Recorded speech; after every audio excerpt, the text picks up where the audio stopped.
Brother Muslim Raza. So let's welcome our brother with a loud and passionate Sallu ala Muhammad wa Ali Muhammad. Just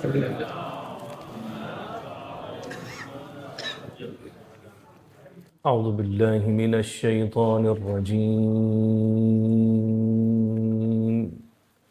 بسم الله الرحمن الرحيم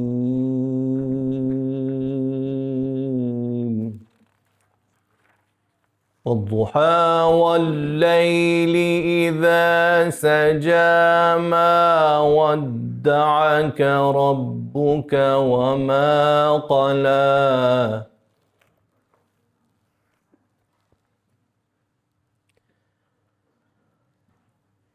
وللآخرة خير لك من الأولى ولسوف يعطيك ربك فترضى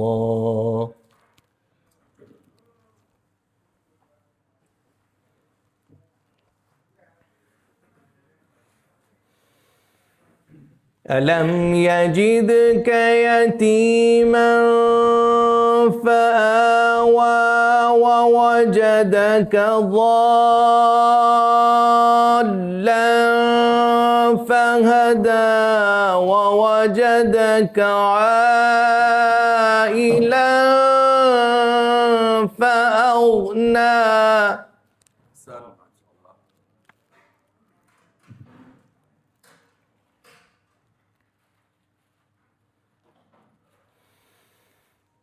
فأما اليتيم فلا تقهر وأما السائل فلا تنهر وأما بنعمة ربك فحدث صدق الله العلي العظيم. Please let's welcome our dear brother with a loud salawat. A'udhu billahi minash shaitanir rajeem. Bismillahir rahmanir rahim. Respected scholars, representative of different centers, madrasas, dear brothers and sisters, Assalamu alaikum. I'm here to present services offered by Majlis Ulama Shia Europe. A quick introduction of myself. As you know, my name is Misam Raza. I have been volunteering with MGS for about 12 years now and responsible for two departments, Imamia Council as a central coordinator and Shia spouse, and also part of R&D team, which is our research and development team. I think a lot of you know about MGS services. Before I start my presentation, maybe I can have a quick quiz or show your hands if you know about services like Imamia Council. I just said, who knows a bit more about Imamia Council? Raise your hands. Okay, just a few people. How many zones we have in Imamia Council? Again, 5 zones, yes. Okay, so without going into a lot of quiz, I would quickly introduce services offered by Majlis Ulama Shia Europe. I hope you can see my screen. Majlis Ulama Shia Europe is the biggest organization of Shia scholars and communities. Founded in 1993 by Hujjatul Islam Ulama Zafar Abbas, providing religious guidance, educational services, and various other community services. Supporting our community in development, unity, and in various religious activities. Imamia Council is one of the many departments of Majlis Ulama Shia Europe. This department is responsible to connect Majlis Ulama Shia Europe with centers. There are about 70 centers affiliated with Majlis Ulama Shia in the UK, and there are many in Europe as well. We have divided the entire country into 5 zones: London zone, Midland, North zone, Scotland and Wales. Our objective is to promote harmony among Shia centers, empower centers through various initiatives for youth, for women, for madrasas, education, and strengthen our centers. And as you can see, the theme of this convention is strengthening Shia centers in the UK. Many of you may be familiar with the architecture or the hierarchy of Majlis Ulama. General Council is assembly of all the ulama who are member of Majlis Ulama. The organization is headed by the president. Our current president is Hujjatul Islam wal Muslimin, Maulana Sayyid Ali Raza Rizvi.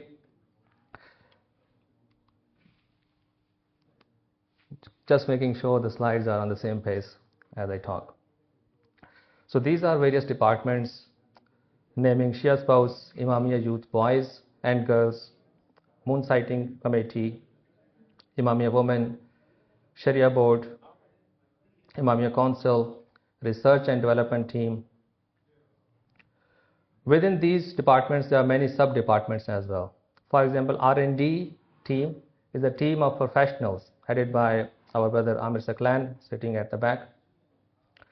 Shia Spouse is another service which is growing very rapidly. So we have got three different types of teams: our events team, customer service team, and marketing team.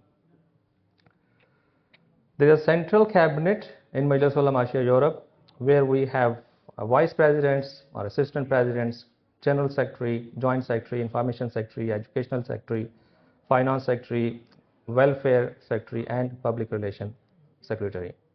So all these scholars or head of departments are part of the central cabinet.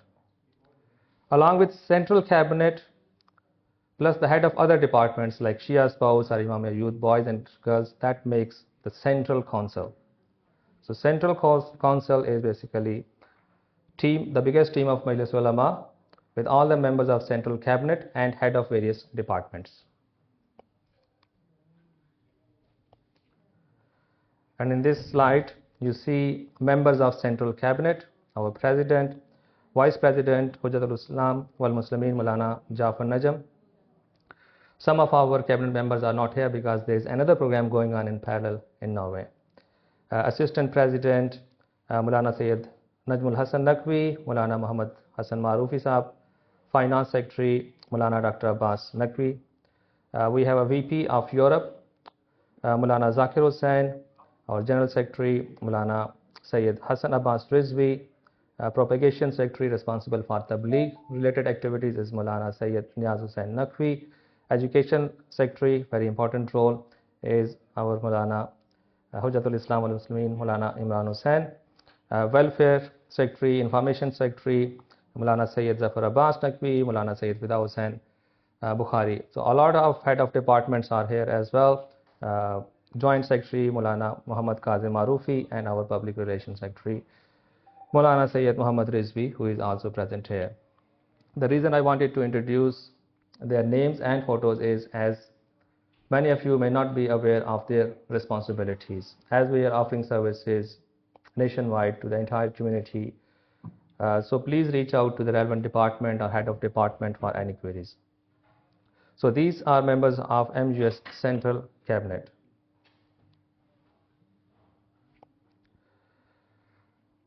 As I said, in addition to central cabinet members, there are various heads of different departments responsible for different activities. And you can see Brother Sayyid Amir Saklan, head of R&D department, Sister Sayyida Kissa, she is coordinator for Imamia Youth Girls. Brother Zirab Hussain, he is coordinator for Imamia Youth Boys, and Sister Sayyida Tawqir Fatima, head of Central Coordinator for Imamia Women.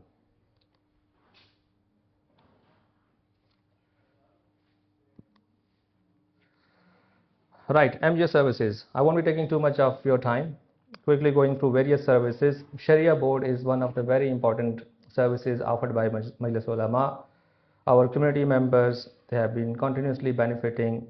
They deal with queries like Islamic queries, nikah, family mediation, divorce, will, funeral related services, and Islamic conversion as well. There is a separate committee for moon sighting.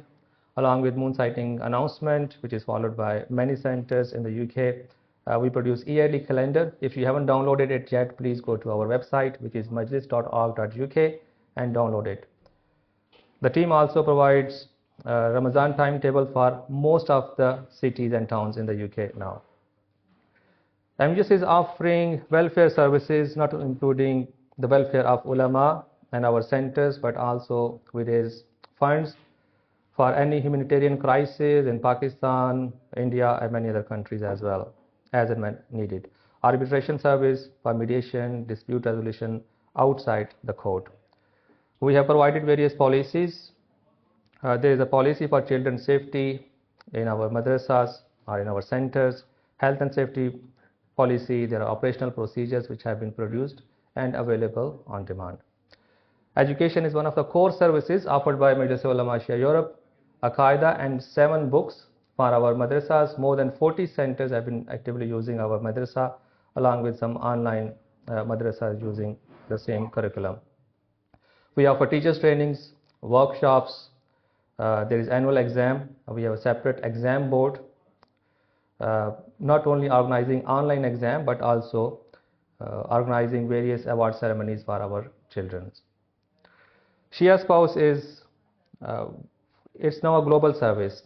We have got more than 23,000 active members on our website, with majority based here in the UK and in Pakistan and various other countries.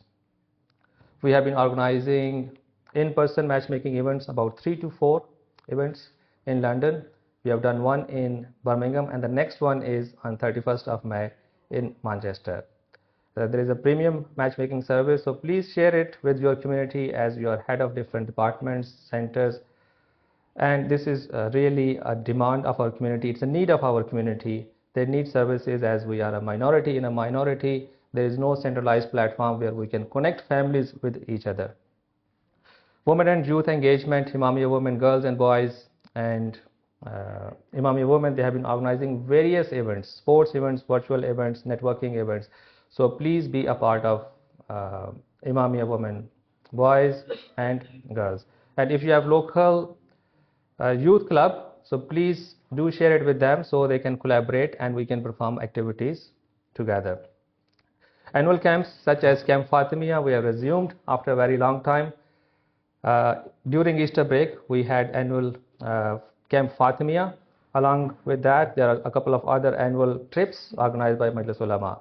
And quickly coming back to a few more, MGS Job Share Forum, a WhatsApp group. There is a CV review service, Shia phobia reporting on our website, a weekly newsletter, national prayer timing, and DBS application services. I haven't mentioned all of them, but these are the core services offered by Majlis Ulama Shia Europe. If you would like to be part of it as a volunteer, as a professional, to offer the skill set or the experience, and you would like to contribute towards community, please reach out to us and you can register through our website, which is majlis.org.uk. Thank you very much. Please welcome our dear Maulana, Hujjatul Islam wal Muslimin, Maulana Dr. Sayyid Muhammad Abbas Naqvi with a loud salawat. بسم الله الرحمن الرحيم إنا أعطيناك الكوثر فصل لربك وانهر إن شانئك هو الأبتر. On the behalf of Majlis Ulama Shia Europe, I would like to welcome all sisters and brothers in Jafaria Convention, and also we are welcoming you Imam Bakir's Alayhi Salam Center. So all community members, we welcome them.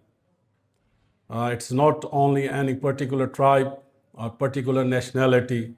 So all those who are lover and follower of Ahlul Bayt alayhimus salam, we will welcome them. They are being welcomed. And even beyond that, we are here to welcome the humanity. Anyone who is seeking knowledge or any kind of sport, according to our resources and capacity, we are here to serve the mankind. This is message of Allah and Muhammad wa ali Muhammad alayhimus salam. So as I recited Surah Kawthar, Actually, we all are drops of Kawthar. We are extension of Kawthar. Usually we are orphan of Ahlul Bayt alayhimus salam, but we are heir of Kawthar. So that Kawthar is abundance, is love, is knowledge, is light, and that is going to expand up to the day of judgment, but even beyond that. Hazrat Ali alayhi salam is waiting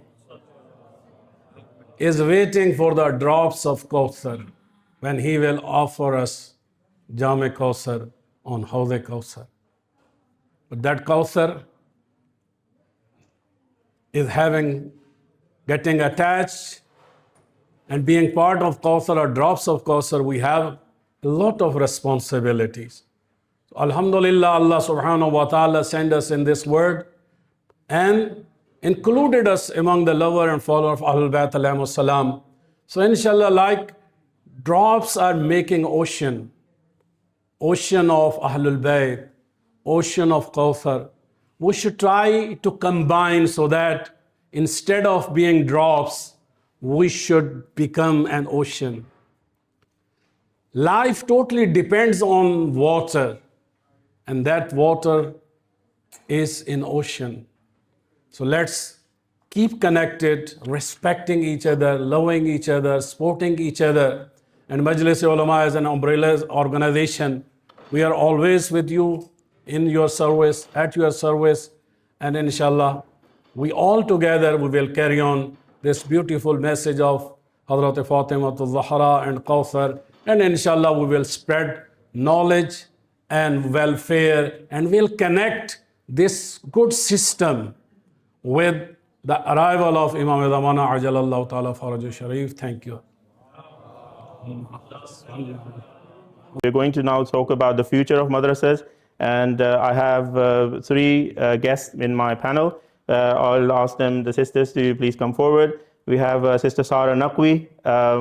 She is a qualified educator and accountant from University of Oxford Brookes, an experienced maths teacher involved in madrasa education for a long time, and she's undertaking NPQSL qualification through UCL at the moment, focusing on senior leadership in education. Can we request Sister Sara Naqvi to please come forward with a salawat on Muhammad and Ali Muhammad? Next, we have Sister Jabeen Zaidi. She's an experienced educator as well, especially working with SEND children, and she's taught in mainstream schools and state other schools as well. She brings invaluable experience, from multiple education settings, and really focus on SEND. So, inshallah, she can give a good perspective on people with special needs. Can we request Sister Jabeen to come forward with a salawat on Muhammad and Ali Muhammad? And last but not the least, my dear teacher, Sheikh Zakaria, a lecturer in education, specializing in Quranic sciences, which what I'm studying with him at the moment, fiqh, research methodology, Islamic education, teacher training. He currently teaches at the Hawza Ilmiya at advanced level and the Islamic College as well, and also serves as director of Tabligh activities for Society of Ahlul Bayt Communities in South America and the Caribbean. Please can I invite Sheikh Zakaria as well. Thank you. We're going to start off from the right, starting with Sister Sara first. The first question is that, and if you can be brief in 1 to 2 minutes, just in a statement, just explain what your views are. Are our madrasas fully meeting the needs of every child at the moment? So, mashallah, you've got lots of different experience. You meet with madrasa children. Do you think the madrasas meet the current needs of children or not? First, we need to consider what the needs of children are in order to answer that question. So I would say, first of all, obviously from the perspective of madrasa, we need to look at their religious and moral needs. And so that would include giving them a quality education of Islamic principles, values, stories, and also being role models ourselves. I think that is really important, whether it's madrasa teachers or parents.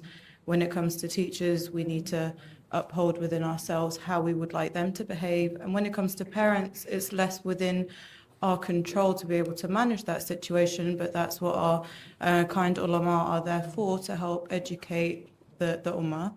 Additional to those needs, we need to consider their emotional needs. So we need to consider how are they feeling about their faith, about themselves.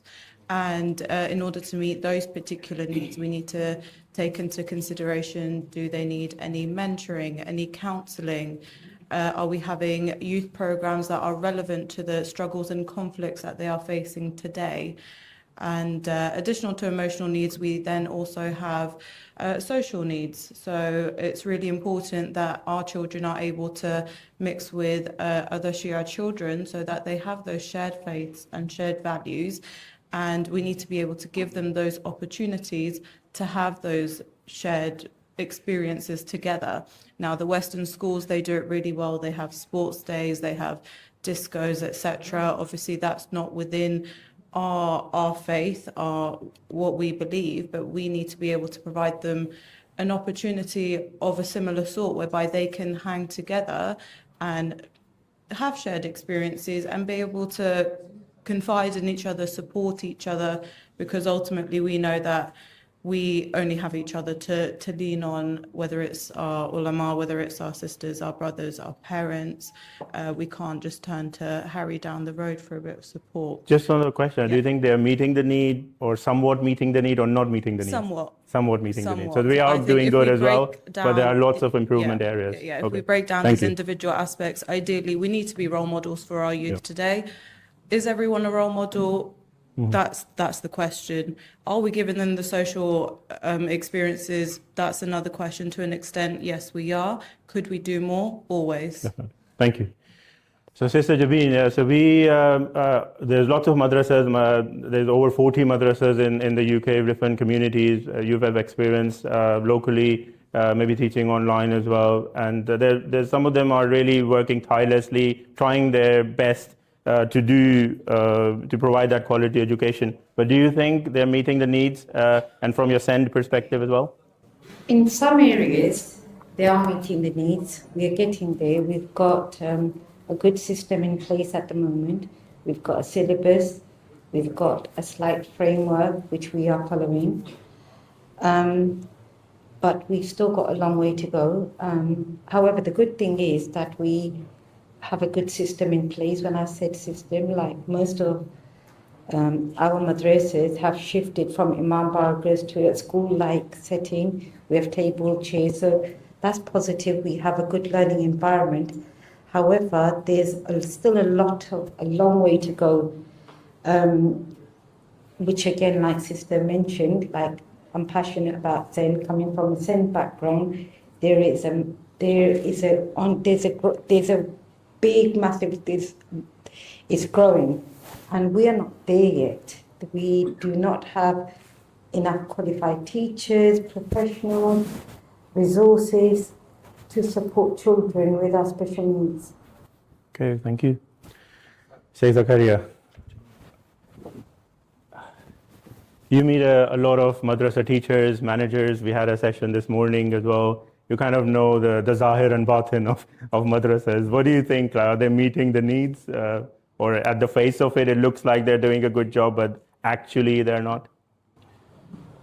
Our madrasas are staffed by individuals, human beings. Okay, so they're living entities. And our teachers are excellent, sincere group of individuals who want to bring about the best for the children in the madrasa. Mm-hmm. But unfortunately, they don't have all the resources which they require, as our two respective panelists have said. So the task is for us to equip the teachers with the resources which they require, as well as adopt a new approach to madrasa education. So instead of us seeing madrasa education as something that takes place on the weekend or after school, we need to see the madrasa as an institution that accompanies the child throughout the week. And unless we do that, personally, I believe we're always working from a position of deficit. Okay. The school accompanies our children 7 days a week. They are not a member of the school only from Monday to Friday. It's 7 days a week, during school holidays, etc. Why is it that our approach is one which is only on a Saturday, Sunday, or after school? It has to change. Thank you. I think that touches on my next question as well. But I think, as all of you were saying, the madrasas have been part of our community from day one, and lots of things have evolved. But sometimes it feels when you walk into a madrasa, it's the same, and there's not a lot of big change happening as such. And it's something definitely to be given more importance, and that comes with learning. So if the learning process continues, then inshallah new actions will come. There's regulation involved, there's principal, teachers, lots of areas. And when they come to their weekend school, they find a bit of a different setup. It's the same education environment, but for religious education, it seems a slightly sort of different setup. I won't say like inferior or superior or anything like that, but they can't compare it. So my question to the panelists, we start with Sister Sarah, that do we need to align our weekday school, the environment of it, or the feeling of that weekday school, or the setup of the weekday school, or resources with our madrasas to have the child think in the same way, that the religious education should be given that much importance, like Sheikh was saying that the other school is with them for 7 days, or do you think madrasas should have their own identity?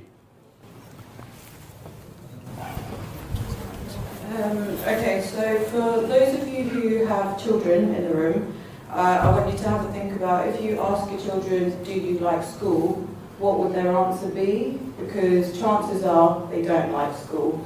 It's quite regimented, it's a chore, it's a bother, they have to be there, they don't want to be there. So I think in reflection, in line with this thought, we need to think about what changes do we need to bring about in order for them to actually want to come to madrasa. By making madrasa more regimented and more routined and more school-like, is just fostering into the attitudes that they have towards their Monday to Friday school education. And that's not what we're looking for. We want them to have a sense of love, respect, and a desire to be at madrasa. And like Sheikh said, it's not just a Sunday activity. We want them to be thinking about these things all the time. So we need to have a good think about what changes do we need to bring about in order to engage them a bit better with our faith, with each other, and with ourselves. So we have, sorry, just to follow up on that, we know about the constraints and the limitation of madrasas, and even sometimes teachers as well. They may not be like qualified teachers, they have been trained in a limited sort of way. How can we make that possible? Because we're trying to compare a sort of heavily invested place compared to something maybe which is not that much invested in. How do you think, or just a couple of things that we can make that experience for the child better in the madrasa? Absolutely. So firstly, madrasa volunteers are worth their weight in gold. A lot of them work Monday to Friday, and then they give up their time on Sundays as well, and we can't thank them enough for what it is that they do. Another reality is many of them aren't teachers or might not have interaction with children, and they might need support in order to help foster that community, that feel that we are looking for. So I think something that we could aim to do is to maybe involve technology a little bit more in what we do. So I know it's very difficult from experience getting madrasa teachers together for training sessions, and whilst these training sessions are so valuable, so are people's time. And for them to take some hours out of their time for these training sessions can be a big ask. And additionally, we know the high turnover of madrasa volunteers. So So whilst we might train a group of people at the start of the academic year, in a few months' time, it might not be the same team that you're looking at. So I think we need to be utilising technology a little bit more to make some trainings more readily available for them. So for example, I've provided training at Stanwell Madrasa for the madrasa teachers with things like behaviour management, with strategies within the classroom to bring about engagement, starter activities, classroom activities, things like that. If these things are possibly recorded and made readily available, then for any staff induction, they have that available for them. I've spoken with madrasa teachers one-on-one. I've had the opportunity to go and observe them so that they can receive some feedback as to what's going really well and what could we do to drive more engagement within that madrasa classroom. And a lot of them have said, we wish that we just had some more resources, more tools, more strategies to be able to bring about that desire for them to be there. So I think maybe just utilising technology a little bit more would be really, really useful in that way. We'll touch on technology in the next section. But Sister Javeen, again, from a SEND perspective as well, you've got a specialized school and they would have specific strategies and constantly evolving because the needs of children are changing as well. Similarly, the needs of madrasa children are changing too. What do you think you can bring from your job, the day job, to your madrasa, or do you want to keep it separate and, as I said, like create its own identity, its own environment? So, a clear structure is definitely needed. Some of the things that what happens in a mainstream school, our madrasas will definitely benefit. So we definitely need lessons that are interactive, Kahoot lessons. So, like Farah just said, do they really enjoy coming to madrasa? Madrasas should also be a place where it's fun, where they enjoy coming to learn, rather than keep it boring. And Sheikh. Yeah, Sheikh will have a different view in a second.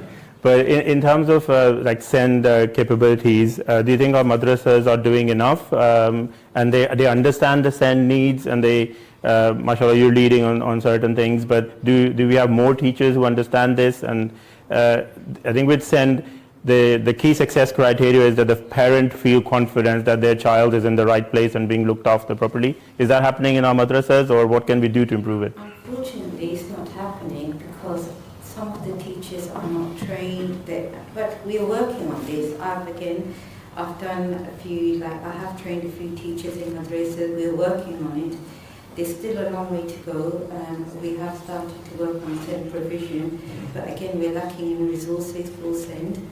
So it's a moving process. It will happen. It's just taking time with the resources, with teachers being on board and training teachers and understanding the needs of our children, what sort of special needs children have we got at the moment, because there's a variety of needs.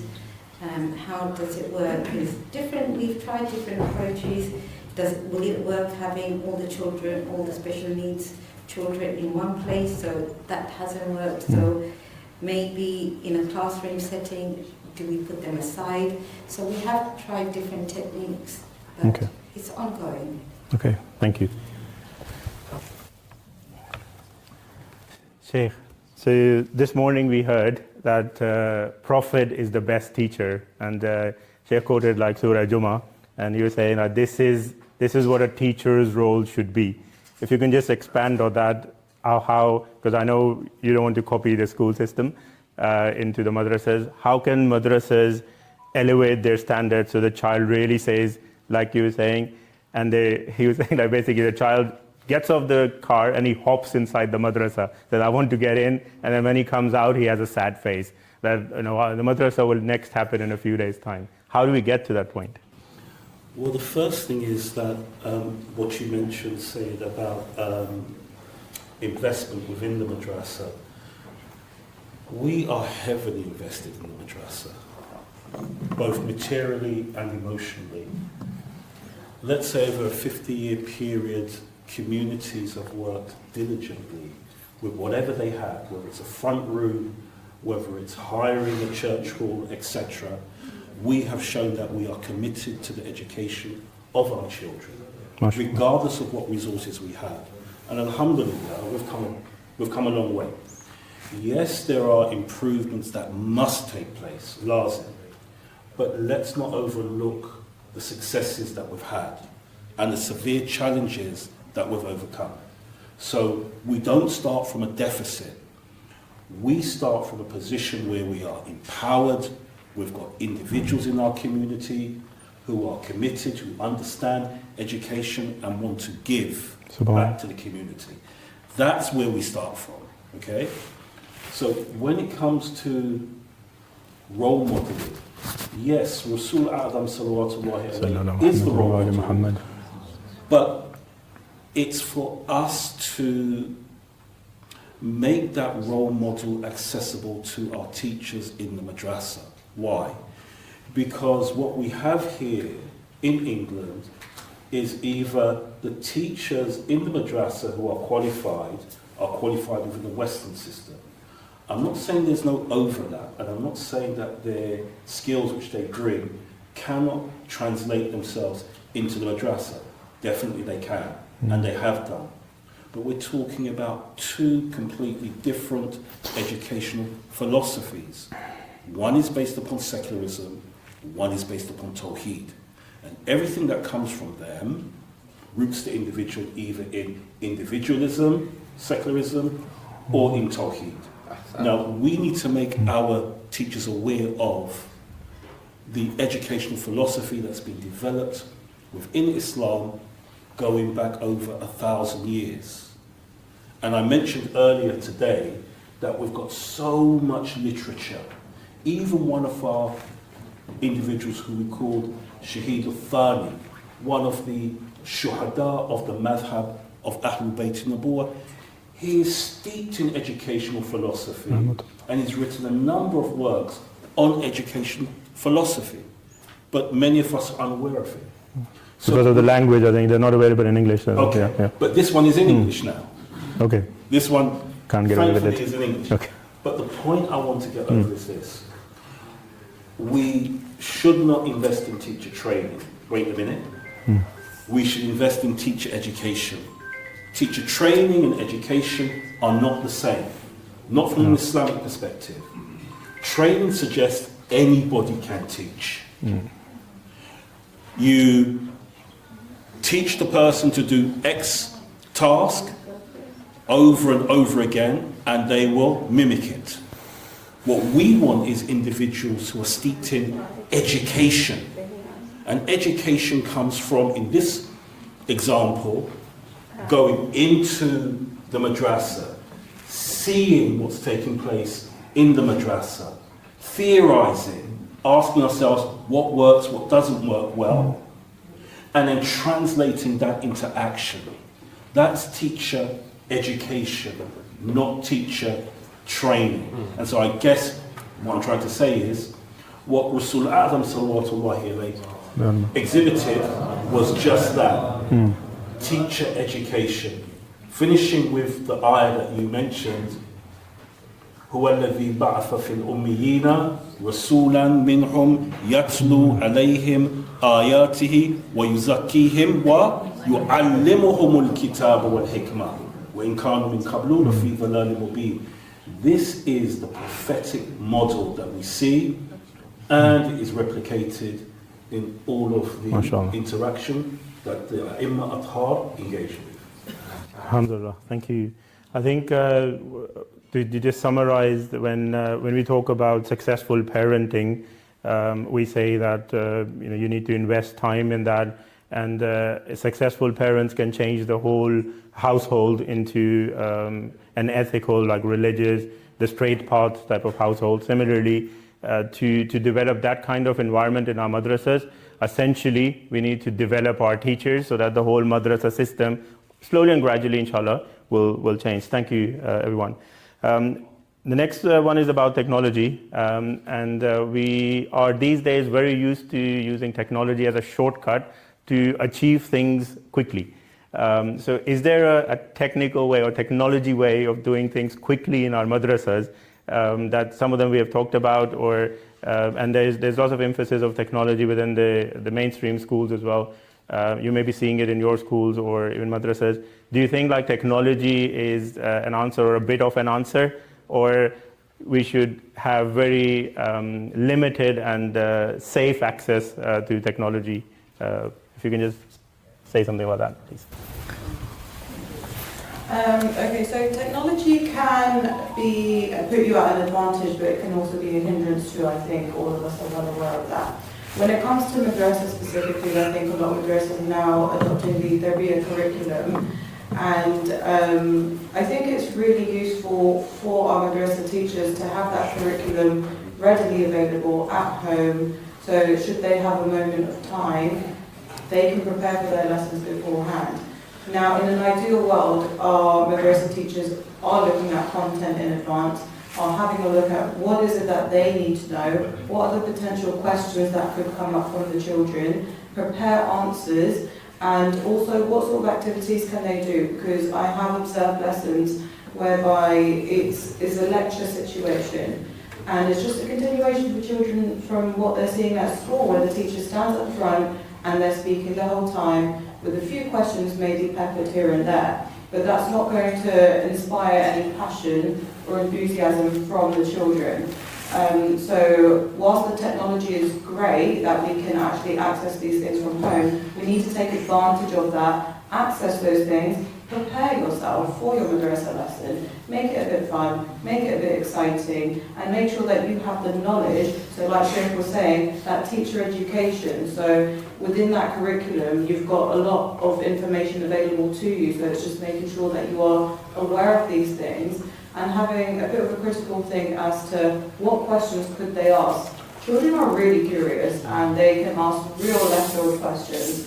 So you need to maybe put yourself in their shoes a little bit and think, what could they be asking? Do I know the answer to those potential questions? If I don't, who can I refer to? So hopefully madrasa is providing you with someone or some people who you can refer to get those answers and to prepare yourself. So yeah, technology can be a great help that way, but we don't want it to be a crutch whereby you walk into the madrasa classroom and the first time that you are seeing the content is when you are delivering it to students within the room. It needs to be used as a tool to prepare yourself in advance. And similarly with what I touched on before in terms of giving your teachers the tools, because like Shia said, teacher education is vital, but teacher training is also very important. Having the educational knowledge and conveying the educational knowledge are two different things, and you need to be comfortable with both things in order to engage our young people today. So in order to provide that teacher training, having that, using the technology to either have videos ready, to have techniques, strategies ready, because like I said, with the unfortunate high turnover that we do have with madrasa teachers, and it's for a variety of very valid reasons. You move away because you're getting an education elsewhere, or you're getting married and you're moving away. But this does result in you've got new members of staff coming in quite frequently, and they may not be very well equipped. So again, technology can be utilised to help prepare them for that. Thank you. I agree with what Sarah just said, but with balance. We need technology. However, when it comes to madrasa, I feel that technology should support the teaching, but it should not replace the relationship between the teacher and the student, that Q&A, and where children, what they're facing in today's world with social media, TikTok, YouTube, what they're watching, there should also be a safe space and that relationship where they can discuss certain issues which they're facing on social media, where they can have a discussion. Again, teachers do need some training or guidance of how to communicate with children with certain topics. Okay, thank you. I don't really have anything to add. I think they've said exactly what needs to be said. Khulasa is information technology is very important, and we need to be abreast of it. Alhamdulillah. As an aid, right? More Definitely. rather than seeing the lesson plan in class, right, first time. Nobody Great. does that, do they? It's entirely possible these days that if you spend 5 minutes in preparing, and that could be just before class or in class. But just to wrap up, the last question. So we know that the teachers are the heart of the madrasa. They do the bulk of the work. I'm not saying madrasa managers, they put all the show together. They bring all the resources, get the community, the fees and the registrations and the attendance and the timetables. But it's a teacher that comes in direct contact with the child. So if I can just ask all of you one by one, and this will be the last question as well. What do you see in a model teacher, or how should a model teacher be? And in that respect, if you got any advice for the madrasa managers? I think what would be good to see is love, passion and enthusiasm for Islam from our madrasa teachers. When you are passionate about something, that energy travels across whoever you come in contact with. If you are passionate about Islam, if you are enthusiastic about it, if you are comfortable with the knowledge that you are hopefully transmitting, then that will automatically reach the children. I've been a maths teacher for a number of years and I am very passionate about maths. I've got all the maths jokes, I've got all the nerdy knowledge, all the nerdy facts. I really love being in the classroom and just teaching them about maths. Picture of Pythagoras up on the board. Who's this guy? So you can have the same skills within the madrasa classroom as well. If you are so passionate and so enthusiastic, the kids will pick up on that. And if you engage with them on a personal level, they're going to want to please you, impress you. They're going to want to learn things about what it is that you are trying to teach them. They're going to try and engage with you on a personal level. And that's when real learning does take place. It's active, it's not passive. So passion and enthusiasm about Islam, I say. Thank you. Again, you said it all. So I would say about teachers should encourage critical thinking. For example, what would Imam Hussein and Islam's stance look like in today's world? Helping children to apply elements teaching to their daily life. So bring things to life rather than keeping it theoretical. Yeah. Okay, that's a good point. Thank you. Sheikh, if you can touch on the last part as well, any advice for the madrasa managers, because they need to equip those teachers or get the right teachers in or develop the teachers. They need to create that environment. So what should a model teacher look like and what can madrasa managers do about it? So there's another point I wanted to pick up on what Sayyida was saying. Sure. So when we talk about critical thinking, which is very, very important within the madrasa, but let us go a step further. Let us also incorporate critical motivation as well. So we've got critical thinking, or we call it critical reflection, and critical motivation, and then the third is critical action. And so we're taking our learners through a stage, and this stage is perceptible, or these stages are perceptible. They move from the critical thinking stage, critical motivations. They move to the motivational stage, and then they move to the critical action stage. What is critical about it? Why can't you just say reflection, motivation, and action? Well, it's critical because the individual is reflecting upon how they learn themselves.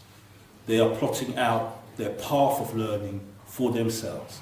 They're engaged in their learning process themselves. So they're not passive. When it comes to, the first question was? Model teachers. Model teachers, well, we have the model, or we have the models.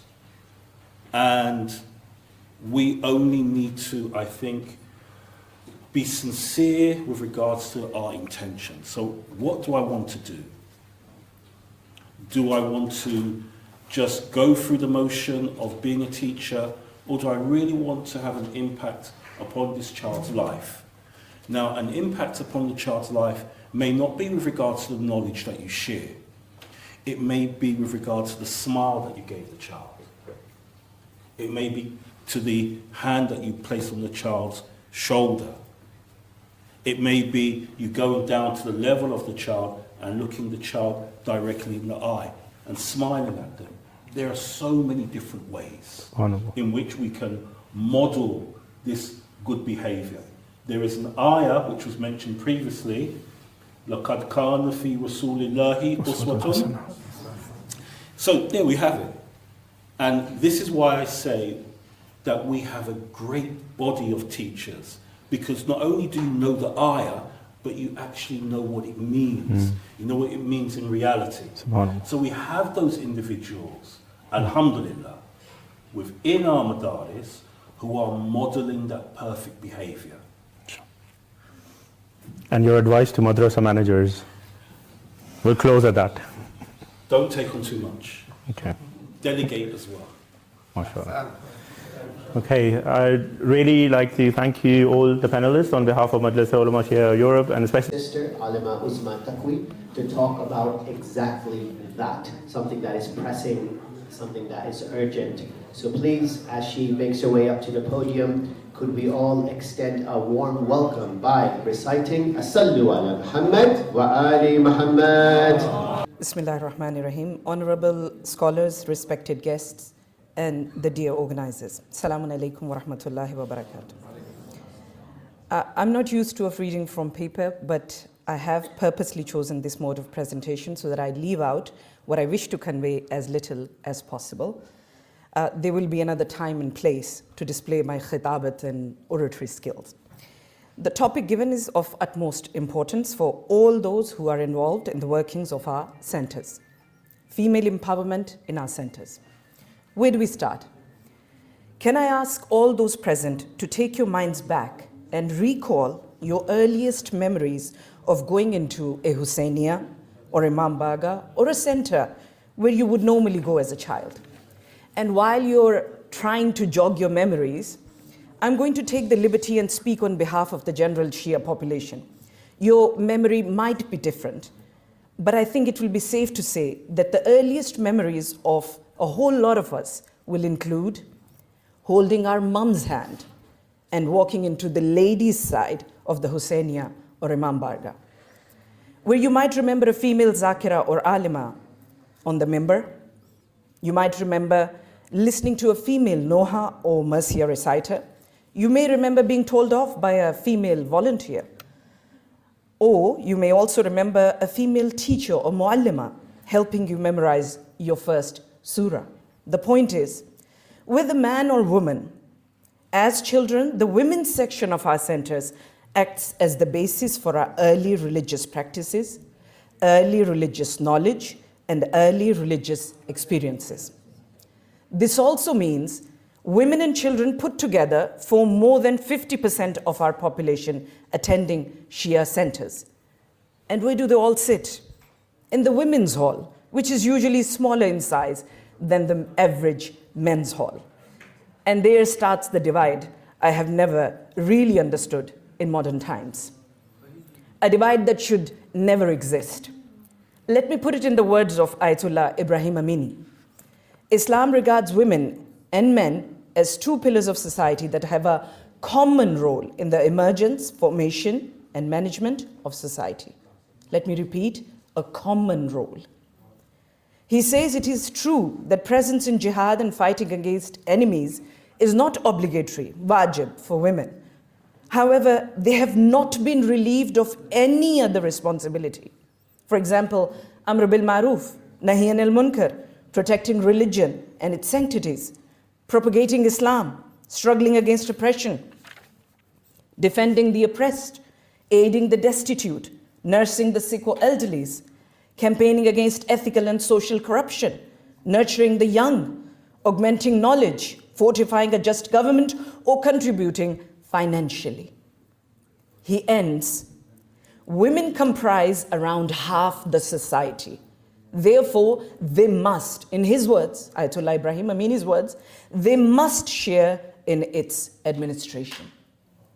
Brothers and sisters, female empowerment in Shia centers is deeply rooted in our history and traditions. You only need to look at the lives of the 14 Masumin alayhimus salam, the defining event of Karbala, and return of the 12th Imam, and in the long Shia history of sacrifice and resilience. Why do we forget that Islam bridged the gap between the rights of men and women by establishing a framework of spiritual equality? It is then shocking to see no female representation in the decision-making process of our centers. I am in no way implying, please don't go and quote me on this, I am in no way implying that women should lead, but merely be involved in the decision-making. Aren't we those who believe in the magnanimous character of Aqila bani Hashim, salamullahi alayha, who was the advisor to many important male members of the family? Don't we believe Hazrat Khadija salamullahi alayha provided critical financial and emotional support for the early Islamic mission? Don't we take inspiration from the life of Hazrat Zahra salamullahi alayha, who was a single most important voice against political and moral deviations after her father's death? Yes, we do. And we are proud to be following them. That is why Shia thinkers like Shaheed Murtaza Mutahhiri have argued for a separate but equal approach regarding social duties. Now, having formed a basis of our talk today, let's look at the practical implications of being part of a Shia center as a female. There are two ways of looking at it, from an organizational perspective and from a personal growth perspective. Looking at it from an organizational perspective, although women in our centers frequently, and can I please ask for your attention on this point? Although women in our centers frequently fully organize and manage programs, majalis, milads, dars, lectures, Hussein days, a lot of times, if I may say so, more vibrant and unique than the male-led programs. However, most centers don't have proper female committees or teams. There is no system in place to either elect by vote or select by merit a female leader or coordinator. In fact, we realized very recently that most of our centers don't allow female volunteers to build a team officially. Number two, there was another way of looking at the practical implications of being a part of a Shia center as a female. The other one was from a personal or spiritual growth perspective. Even if there is a committee or team in a center, there's no support network to give them guidance as to how to move forward and manage day-to-day runnings. Can we take a moment in accepting that this is progress crawling on all fours? What kind of a message are we trying to convey to our younger generation? Now let's consider solutions. There must be solutions. Some of you may be wondering on what authority can I be saying this, although 22 years of delivering religious lectures and being part of many organizations and groups working for the social and religious betterment of children and women may be authority enough, but I had the honor, the utmost honor, 5 months ago, to be offered the position of female coordinator at Imam Bakr Center. And this experience during a short span of time has reshaped and corrected my own view about the role of women in our centers. I now divide the role of women in Shia centers into builders and decorators. Builders are the planners, workers, volunteers, and decorators, the reciters, speakers, and teachers. For our builders, I suggest a few things. It was wonderful to see the presentation of MUS and to see a lot of things perhaps the public, the general public doesn't know what's happening at such a huge level, but perhaps there is not a lot of awareness in the general public. But I do suggest, one, workshops for individual and spiritual growth as a worker, which should help in becoming more efficient team members. Let them understand what it means to be serving mu'mineen. We will have to be sabir, shakir, ajiz. Let us define these terminologies for them. Tell them stories of people serving. For example, the other day, a sister asked, what can I say to my daughter when I am telling her to put the shoes of the azadas neatly? I said, a woman serving in Haram Imam Radha alayhi salam was asked, why do you give your time to the haram to put the shoes away of the zawar? And he said simply, I'm hoping one day I will take a pair of shoes and the shoes will be those of the Imam of my time. Make their service meaningful. Number 2, have a support network where team members can reach out to for advice, guidance, or simply to listen. Number 3, have some kind of an awarding ceremony. It was wonderful to see there are award ceremonies, but more of these award ceremonies on yearly basis to encourage ethical enthusiasm. Number 4, allow female teams to have a say in decision making so that they don't have to fight to be heard, sometimes literally. For the decorators, remember the speakers and teachers and reciters? I suggest number 1, because a lot of female speakers are zakaras like myself. Taking into consideration their backgrounds and family commitments, offer short courses to enhance their content. Number 2, I suggest workshops and content database for our madrasa teachers. Number 3, yearly suggestions for types of programs that can be held to uplift standards collectively. Before I move to, I've taken the liberty to speak in Urdu as well for a few minutes, but before I move to Urdu, apologies from the organizers. In the end, I wish to leave you in English a piece of poetry which was given to the Shaheed Rehbar, who broke into tears after reading it. Of course, the poetry was in Farsi. I'm only going to give you the translation. We were wailing and beating our chests while they cried quietly. We were boasting while they watched quietly. We were contenders of the front rows of each majlis, but the shuhada were chosen from the back rows of the majlis. Take care of your female volunteers and workers in your centers who are quiet but resilient in their service to the Ahlul Bayt alayhimus salam. मैं चंद जुमले उर्दू में बोलना चाहूँगी क्योंकि यहाँ एक बहुत बड़ी तादाद उर्दू बोलने वालों की मौजूद है. वुमेन एम्पावरमेंट का सबसे पहला नारा खुद सरवर कायनात सल्लल्लाहु अलैहि वसल्लम ने 1400 साल पहले लगाया, जो उस वक्त में मबूस रिसालत हुए जब माशरा जुल्म में घिरा हुआ था और मजलूमियत के निचले तबकों में से एक पर औरत खड़ी थी, जिसके हुकूक ना होने के बराबर थे. बहैसियत माँ बेटे को विरासत में मिलती थी, बीवी खरीदी भी जाती थी और बेची भी जाती थी, और बेटी जिंदा दरगोर कर दी जाती थी. रसूल इस्लाम सल्लल्लाहु अलैहि वसल्लम ने औरत के हुकूक के पैरामीटर्स कायम किए. तालीम में, विरासत में, इनफरादी तशख़्ख़ुस में, घर में, माशरे में, हत्ता के खुदा की बारगाह में उसका मकाम डिफ़ाइन किया. और ख़ुद हबीब खुदा ने बनफ्स नफीस रिश्तों में औरत का एहतराम करके दिखाया. अक्सर रिश्ते मर्द के औरत के साथ खून के हैं तो उसमें एहतराम आसान था. मसलन जब मर्द से कहा गया कि माँ के कदमों के तले जन्नत है तो उसने कबूल कर लिया. बेटी के लिए कहा गया कि ये तेरे लिए रहमत है, मर्द ने कबूल कर लिया. बहन के लिए कहा गया कि तू इसका मुहाफिज है, मर्द ने कबूल कर लिया. अलबत्ता बीवी का रिश्ता हसास है तो ख़ुद सरवर कायनात ने अपने आप को जहमत में डाल के लगभग 11 शादियाँ की, कभी किसी बेवा से, कभी दुश्मन की बेटी से, कभी कम सूरत वाली से, कभी ज़्यादा सिनो साल वाली से, कभी तलाक याफ्ता से, ताकि सोशल टैबूज़ यानी माशरे के दकियानूसी ख़यालात को ख़त्म किया जा सके. इससे बढ़कर वुमेन एम्पावरमेंट और क्या होगी कि जब जनाब खदीजतुल कुबरा सलामुल्लाह अलैहा ने खुतबा दिया तो वो खामोशी से सुन रहे थे जिनके कल्ब पर कुरान मजीद नाजिल हुआ था. जब सैयदतुन निसाइल आलमीन ने खुतबा दिया तो वो खामोशी से सुन रहे थे जिनके खुतबों का ख़जाना नहजुल बलागा है. और जब जनाब ज़ैनब ने खुतबा दिया तो वो खामोशी से सुन रहे थे जिनका सहीफ़ा ज़बूर आले मोहम्मद भी है और इंजील अहले बैत भी है. हैरत की बात यह है कि इस नज़रिया फ़िक्र और इस मसलक से ताल्लुक़ रखने वाले मर्द जब हक़ारत से हमारे इमाम बारगाहों में फ़ैसला सुनाते हैं कि औरतों की कमेटी भी बनेगी क्या अब औरतें भी फ़ैसला करेंगी, तो पढ़ी लिखी फ़हम फ़रासत रखने वाली, अच्छे बुरे की तमीज़ रखने वाली मोमिन ख़वातीन का वक़ार मजरूह होता है.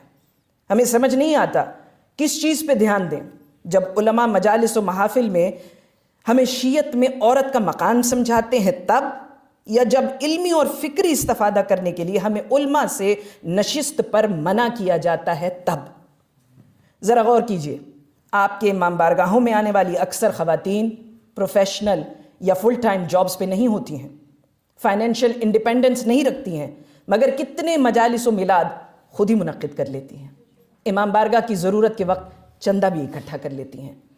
आपके मदारिस में अक्सर एक्टिविटीज़ इन्हीं की वजह से हैं. आपके बच्चों की तरबियतगाह भी यही है, लेकिन उनका ओपिनियन मैटर नहीं करता।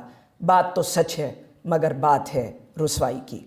अलबत्ता हमारी उम्मीदें वाबस्ता हैं मजलिस उलमा शिया के प्लेटफॉर्म से, क्योंकि ये एक ऐसा मजबूत बावकार प्लेटफॉर्म है जिसने कितने मसाइल को मरकज़ी हैसियत देकर हल किया, जैसे चांद का ऐलान, मदारिस का करिकुलम, शिया स्पाउस। These are ground breaking works, और उन ग्राउंड ब्रेकिंग वर्क्स में से एक IBC है, जहाँ ख़वातीन की अलहदा कमेटी में जो ख़वातीन का एहतराम, उनका इनफरादी तशख़्ख़ुस और हमारी फ़िक्री इल्मी आज़ादी की जो मिसाल कायम की गई है, वो अपनी नज़ीर आप है। हम उम्मीद करते हैं कि और भी इदारों में इसकी रिफ्लेक्शन ज़रूर नज़र आएगी। बहुत बहुत शुक्रिया। वमा अलैना इल्लल बलागुल मुबीन। First question is, ask any questions, any feedback you have, any comments you have, any suggestions you have. You have these great minds at your disposal. Anything about MUS, anything about the day, anything fiqh, are we allowed to do fiqh must day as well? I mean, if it benefits the wider community, why not? We're all one big team here. I got to see in your presentation that you have awarding ceremonies. Can we have those ceremonies, if you can spread them more perhaps, have them more often, or perhaps, you have 5 zones, maybe they can be held everywhere? At the moment, unfortunately, we only had 5 bases for the madrasas.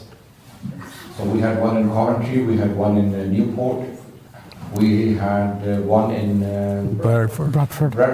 Next is Nelson. Next one is in Nelson, and then we have another one in London. Hussaini So Mission. next Saturday is Nelson. And next week, for Lancashire.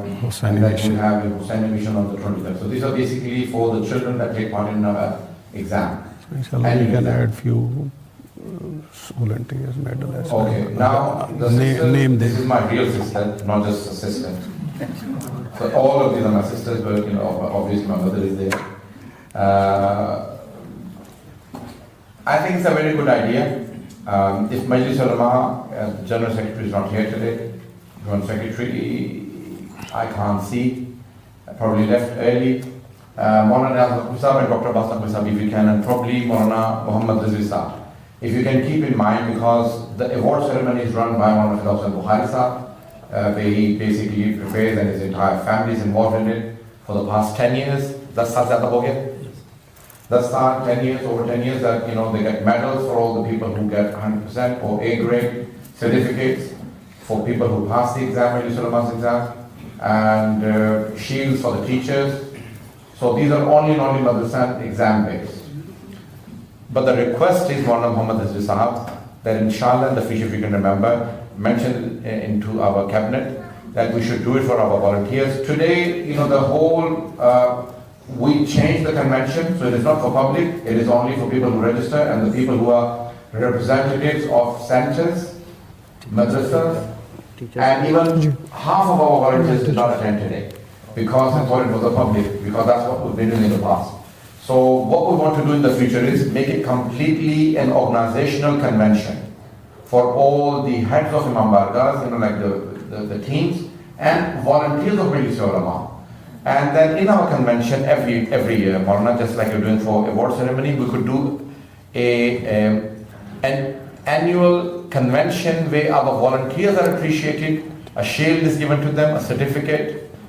Many of our youth in the past said to me that when they were serving as Majlis Ulama youth coordinators, they could use that on their universities and other places, which was beneficial for them, that they've served in the community.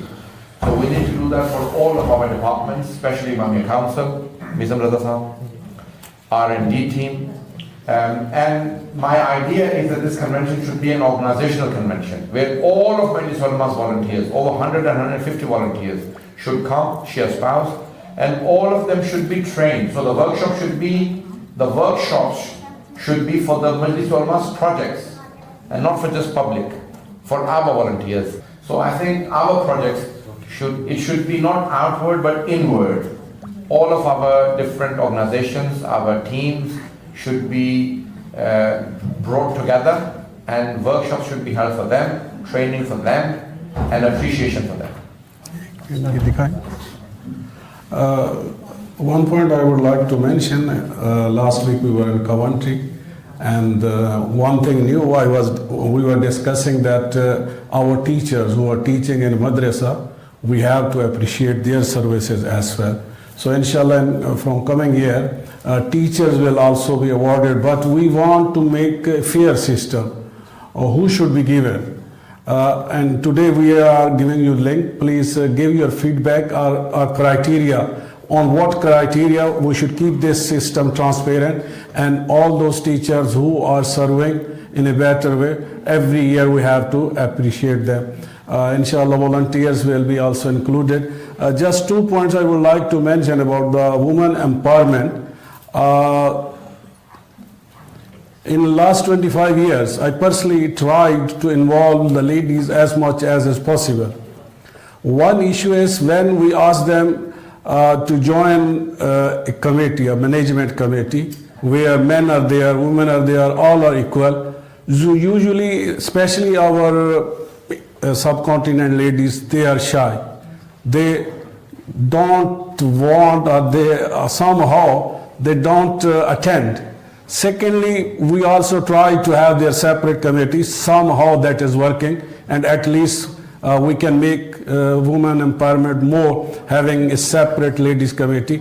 The other issue is I personally tried hard to bring ladies in Jummah prayer, but our ladies are also not attending Jummah prayers. So it is not only one-sided, men are not trying. I usually say 52% ladies are our population, and they are mothers, so they are teachers, so they can deliver a lot for our society and Islamic teachings. But inshallah, our strong management committee of ladies, they will try their best to motivate the ladies to be more involved and to be more active. Thank you. I think there's one more from the ladies before we come on to the men, so just a second. Yes, Haj. Can I just have one more for now, and I'll come back to you. Okay.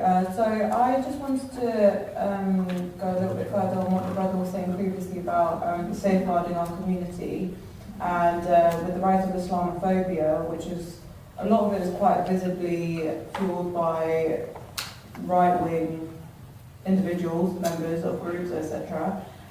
What do you feel that needs to be happening within our communities in order to safeguard our young Shias and all Shias really from discrimination and for their personal safety? Number one, involvement. So unfortunately, because our community has not been involved, there were more than 700 Muslim councillors. So yesterday, over 5,000 councillors in England alone were elected. Yes, few days ago, 2-3 days ago. Scotland, Wales, altogether I think 7,000, more than 7,000 councillors were elected, 650 House of Commons members. First time ever we have 25 parliamentarians, 25 or 26 I think. 11 lords, Muslim lords, not a single Shia. No Shia parliamentarians, no Shia lords. Councillors, not even 20, probably 10, 14, 15 like that. So we, first of all, we don't engage. Engaging is key, number one. Number two, we need to take out the fear. At the moment there is huge fear, and the fear plays into the minds that, oh, we can't do anything. If the far right are coming in, then we need to become more active to counter the far right activities. So we have to engage more, we need to get involved. I hope people are listening. There are two terms I want to use: service providers and decision makers. Muslims are generally service providers. Doctors, engineers, all of the professions are service providers, not decision makers. Politicians, councillors, and all of these other religious leaders, these are decision makers. Until and unless we become decision makers, others will make decisions for us, and they will decide for us how they want to treat us, and we will not have any say in it. So there are, involvement is the most important point. So, Sister Sarna's question is that, what is the future? So at the moment, I know there is a lot of concern and future looks very bleak. So we have to be proactive and we need to get involved. And we need to, one thing, remember everyone, they always create fear and then sideline you and then take the whole ground. Politicians are only a few hundred. The rest are we. We are millions. So we need to get involved. They can't do anything. Brother Bakr. First of all, I would really like to congratulate MUS to bring everybody on this platform. A lot of things were said, alhamdulillah, and very nice insight, to be honest. It was an eye-opener, I would say, from my personal perspective. The only thing which you suggested that it should be a more organizational and convention on this thing. But I would say if you want to go that route, then I would say keep 2 conventions in a year. Publicly also, it's very important to relate, because this platform brings us, mashallah, so much ulamas that we have got access. Sometimes it's very difficult to be, get in touch with you people who are busy, so it should be 2. The other comment I just very quickly want to say was about that madrasa teachers, how to engage the young children in the madrasas. Unfortunately, we have sort of, very much, it's more fun oriented now more as compared to spiritual level. So basically what we should do is, we should keep a balance between them. I think the parents should be more involved in educating the children that, see, the school is your curriculum, your career side of it, and this is for your spiritual building. So that's what I want to just elaborate if you want to. So we've tried for the past many years for open public conventions, and our general public is more used to of Majlis rather than educational, very boring, as they call it, because this is very geared towards training. So if you don't have a mindset, then people will not attend. So the likes of you are, alhamdulillah, very few. Okay? So generally we've had failures where we've had over 1,000 people attend and they said, oh, Maulana, your workshops and lectures or the whole day long, could we have a majlis rather than not? So, our community is not geared, not ready. I know you're from Boja community. They have whole day long 200 people training and they attend. So today we have less than 200, probably 200 people. Less than 200 people today attending. We are 10 times the population of the Hoja community. For Hoja community is 15,000, your community is 15,000 Shias in this country. There are well over 150,000, probably 250,000 Pakistani Shia Muslims. Another probably 50,000 from the Indian community. Attendance is low. So we don't have the mindset. So I have to now, as a leader, have to change the strategy to make this more success, to make it more effective, to make it more desirable. We cannot keep, preparing for 1,000 people and people are not benefiting, people are not attending and people are not taking it serious. Then we have to think of other methods. So I changed the method today. And if the people are not attending, then, we will not waste our resources, thousands and thousands of pounds on dinners and lunches and booking the places and, and then the outcome is, so let's make it smaller, but more effective, more credible, more desirable for people to attend, and they come and train. The biggest problem with the Pakistani community is that we want to achieve 500,000 people community on day one. So we've got 250,000 Shias from Pakistan. Let's start with 50. I always said to the leaders in Pakistan, don't aim for the 50 million Shias, 45 million. Start with only 4.5 million. That's too much. Only 450,000. Even that's too much. Start with 45,000. Even that's too much. Start with 4,500. Even if that is too much, start with 450. Start with 45 people. 4.5 people. 4.5. Yes. There are people, who are, mashallah, running organization half-trained. So they are.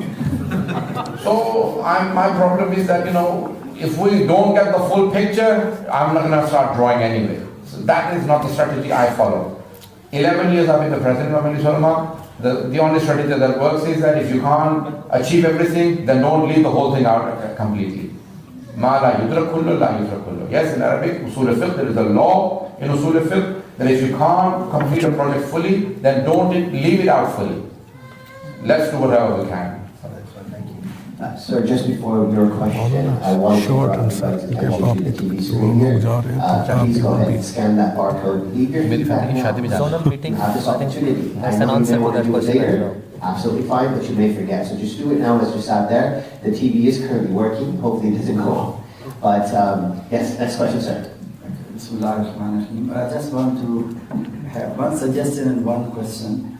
The suggestion is that when it comes to madrasas attached with the centers, we can see such a lack of professionalism as well. And we take, unfortunately, our religion as a part-time. Obviously, we are injecting the same ideas within our children as well. Until and unless we create this demand, we will not have supply. And the other thing is that we say that the other side of the education, our religious education is unfortunately not compatible with that education. So we have to create some sort of compatibility. That is one of the things. The other thing is, as Alhamdulillah, all the ulama knows that I am from Masjid Ali Luton, and we have probably the biggest center in the whole UK, if it's not in Europe. We have one first floor plot which is over 1,000 square yards, where we had an engineer, and he told us that you can have 19 classrooms, proper classrooms. The thing I want to know that if we make this school there, and instead of using as a proper government or under the umbrella of the government school, can we use as homeschooling, bring the parents in and one or two professional teachers, and we start with one of the point from here, inshallah. Sister Sarah left. Very good. The suggestion is also good. I'm hoping that everything is being recorded, so we could listen, transcribe everything, go over the things.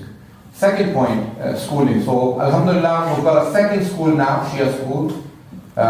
So there are over 200 Muslim schools in Britain. North London has one Shia school. Second school is also in North London, the primary school. So I helped, Muhammad Sheikh also helped me in this project, and I helped him set up the school. They bought a building in Croydon, so they're starting a school. Once you say homeschooling, so everyone is at home, but the teachers are in the building. Or you want to bring in students into the building as well? Like a school, but it will be like all the parents and the children are there, but it kind of be a home, big one home. It's a remote. Yeah, so it's a very good idea, but I would say It's not face-to-face, but name is schools homeschool. have only 5-6 classrooms. This school is now starting with only 7 classrooms. So I would suggest that if you can get 19 classrooms, start your school. You have a big community, we'll promote you, we will help you setting it up. And you can get grants from the government as well if you have proper school. Yeah. So those grants have conditions, meaning all teachers have to be qualified, and there are many grants. But there are help out there. I could link you up, make a team, and I will put you in touch. I help this school in South London, so we already know the whole process. I will put you in contact with 2 teams. They will help you set up. Thank you. I would suggest start a full-time school. And so if you have minimum of 50 students or 150 students, then they pay a small fee. You know, like private schools are thousands and thousands of pounds per term. But if you have enough students, like 100 and 150 students, then they have to pay only a minimum wage, like minimum fee to start paying the teachers, and that would be a very positive, and I would help in all of that. We have a question from the sisters. The question is, what is MUS's take on centers not organizing daily prayers for women as they do for men? What's your opinion on that? Most of the centers don't even organize daily prayers for men. New trend is they don't want to have resident all day. Okay, so we don't. Alhamdulillah, many centers are doing. At the moment, we're running a campaign that wherever there is a local center and there is a local community and a resident alim, they should hold at least one prayer every day. Now, you should encourage the women also attending and with some sort of partition, but women should attend. Women attend at your center? Alhamdulillah. So women attending, it gives an incentive that, okay, there is Jamaat available, all of those things. So we encourage. We are at the moment encouraging to hold Namaz Jamaat, just hold Namaz Jamaat. But holding Namaz Jamaat, we have to encourage the ulama and also the centers, because they have to, like electricity, security, someone has to come and open, someone has to go and close. So, there are a lot of responsibilities. So if you don't have a local community, then it becomes more and more difficult. But at the moment we're encouraging that every center should try and at least hold one daily namaz, Maghribain or Zohran or whatever they can. Hizri used to organize Maghrib Salat.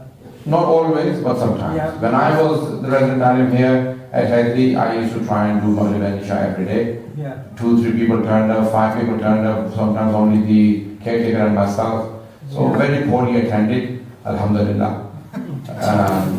So we've always, look at Jafaria holding, all of the centers holding. So, attendance is very poor, which is basically kills the management, their enthusiasm that no one attends. One of the plus points in Watford and Luton and some of the other communities is that people are regular and the management attends. So even if there are 10 people, I used to say that if there are 10 or more people, I'll give a hadith. And then, to start at 10, oh no, there are 10 people, can you give us a hadith today? Just say a hadith or something like that. But we have to try and give incentive for people to attend. Shia community, 3 things, we're very poor. Number 1, Quran recitation. Number 2, namaz jama'at. And number 3, ihtaram for masjid al-imam barga. People even smoke inside.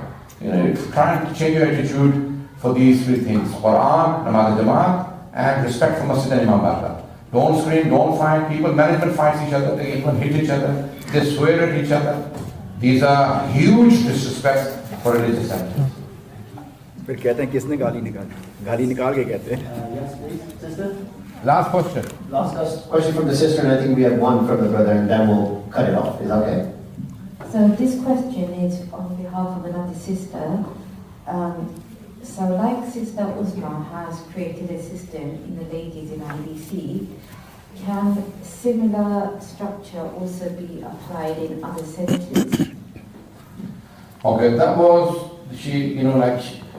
look, in Majlis, when I became the president, 2011, the first time. 2012, I started off the new constitution, and we have Imamiyya women, Maulana Fawzan Bukhari Sahib, Maulana Jawzan Aqli Sahib, Maulana Dr. Abbas Naqvi, myself, I think Maulana Jafar Najam as well. 5 of us, they wrote the constitution. We devised a whole department for women. We started so many things.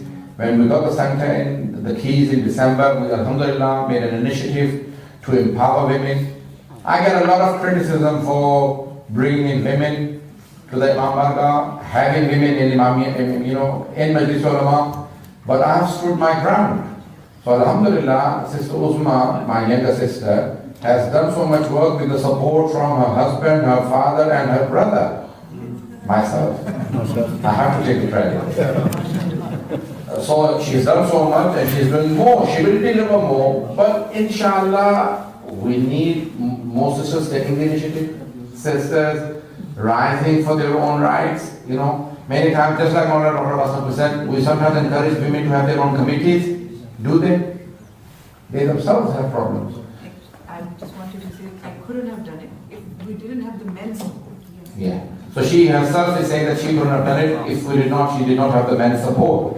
So we supported, we alhamdulillah backed everything. After all the criticisms, we stood the ground and we said women must have their own programs. Let me say one thing. IBC Imam Bakr Center, some of the best events so far we've had were women's events.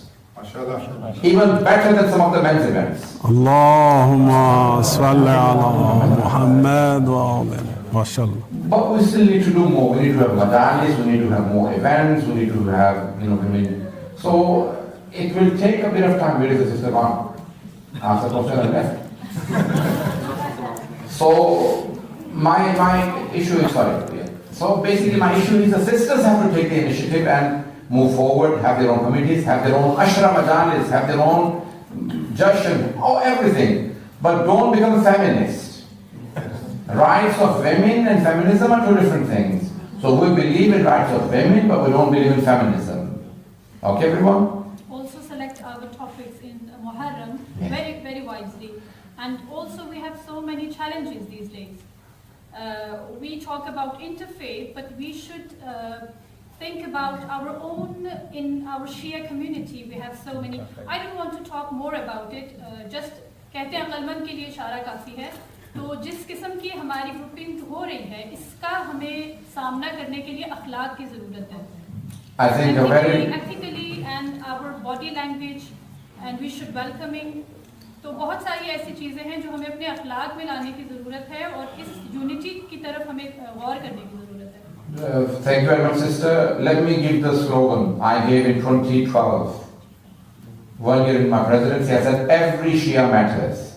So we talk about interfaith, we talk about interfaith, we talk about Ittihad al-Muslimin, but we forget Ittihad al-Mu'mineen. Every Shia matters.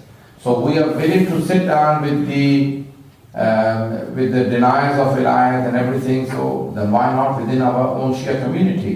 So we need to, yes, very extremely important point raised by our sister, who is also an alima, that we need to focus on our Shia community, the differences, bring them together and resolve the problems. And if we don't, then this will have consequences in long term, just like in Pakistan, India, Iran and Iraq. और माज़रत के साथ एक और चीज़ मैं कहना चाहूँगी, हमारी चादरों को देख के आप ये मत समझें कि हम सिर्फ इस्तिखारा करने के लिए या आपके ख्वाबों की ताबीर सुनाने के लिए आती हैं। अगर हम मजालिस पढ़ती हैं तो जो करंट अफेयर्स हैं, जो टॉपिक हमें ख़वातीन की अवेयरनेस के लिए बताने चाहिए, हमारी कोशिश होती है कि हम अपनी ख़वातीन बहनों तक उन्हें पहुँचाएँ। लेकिन हमारे लिए भी चैलेंजेस हैं, पर ख़ुद अब हमारी यहाँ पे कुछ बहनें स्कॉलर्स भी मौजूद हैं, हमारे लिए पेशेंस तो है, हमारी ऑडियंस के लिए भी है। यानी ये बोथ की टीम वर्क है, हम एक दूसरे को समझें तभी हम एक अच्छे तौर पर इस कारवान को आगे बढ़ा सकते हैं। I agree. I could not disagree with that, but I think we have taken on the challenge. We are doing a lot of hard work. To change the mindset and to change everything will take a bit longer than just a few meetings. Last question. Sayyid Ahmed Saqlain Kazmi. Thank you. So I'm going to build on the theme of women empowerment. Not you too. Yes, me too. And this time it's going to be directed towards to our ulama, respected ulama. So we've spoken about empowering women in the centers, which is brilliant. Could you tell us potentially a reason or whether it's possible in the future for the sisters, for the zakiras, for the lady scholars, for them also to become full members of Majlis Ulama, just as men scholars? Excellent. Okay, very good.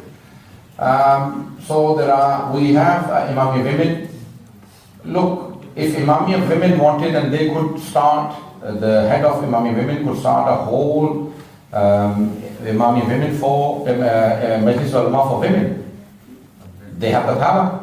So if they decide that they wanted female members, they also want to hold their own trips, everything they can do. Wallahi, I've given them free hand. Is the education framework that the sisters follow in the Hawza, is it the same? It's the same. As men, and would they have the same criteria as Yes. Yes. Inshallah. So they all have the same syllabus. Let me tell you a fatwa of Ayatollah Ishaq Fayyaz, the most senior Maraji. He ran the office of Ayatollah Khoi for 27 years. Head of Ayatollah Khoi's office. Head of office does not mean, like collecting homes and cleaning and everything. Head of istifta'at, meaning fatwas of Ayatollah Khoi. The head of the Fatwa Council of Ayatollah Khoi for 27 years, Ayatollah Ishaq Fayyaz, one of the leading Maraji in Najaf Ashraf, and Ayatollah Sistani heavily relies upon him. He has written 100 books probably. He has written the Khoi's Sadrirat, meaning the whole Dars Kharij of Usul Fiqh. His fatwa. Recently, some years ago, Iranian delegation went to Najaf, interviewed him, and he gave a fatwa that based on his fatwa, women can also become judges, qadi, women can become a Maqdad Taqleed, and women can also become prime minister and president, which is disputed by all the Shia scholars. He said, no, there is no proof on it. Only they cannot lead prayers because they stand in front, but they can become qadi. They asked him, what is the proof? He said, there were not enough educated women in the time of the Holy Prophet. That's why I did not appoint them. There were not enough educated women in the time of Imam Sadiq. But only and only, so he's given his own istidlal, and Iranians have welcomed his entire speech. They publish it in the newspapers, in all the magazines. And his fatwa is that women can take all of those powers.